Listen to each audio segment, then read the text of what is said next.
Hello, I'm Dr. Anil Sapare, pediatric pulmonologist at Narayana Health City. Today we are going to discuss about snoring in children. Is it something for the parents to worry about? Snoring is common in children. Up to 1% of the children do snore in the night time. Is the reason to worry? Snoring is generally due to obstruction in the breathing pathway, that is from nose into the back of the throat. There can be some form of obstruction that leads to these snoring sounds. It does happen both in children and adults. In children, however, it is generally due to swelling of the glands called adenoids, which are present at the back of our throat.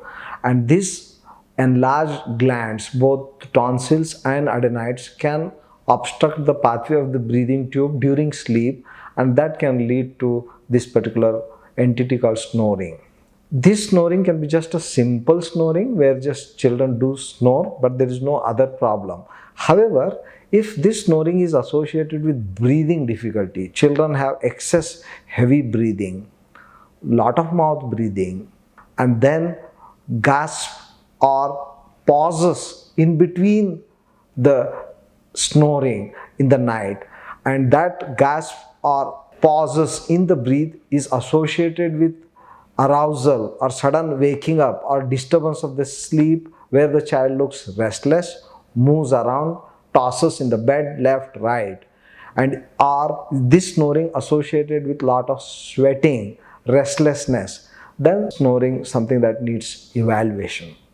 We do a simple study of X-ray of the neck to find out if adenoids are increased in size, and that can help sometimes identifying the level of obstruction. And second, but the most important thing we do is sleep study that will identify the severity of the obstruction, and based upon this sleep study we decide whether the children needs adenoid surgery or some sort of respiratory support to help these children breathe easily. So apart from these, are there any symptoms during the daytime in these children? Yes, these children are generally restless in the daytime.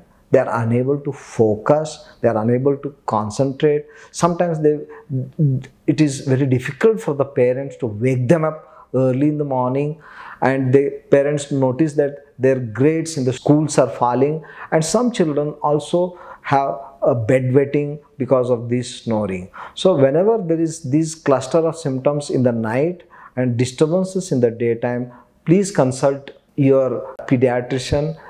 Simple investigations will identify the cause, and there are specific treatment, and this problem can be easily corrected. Thank you.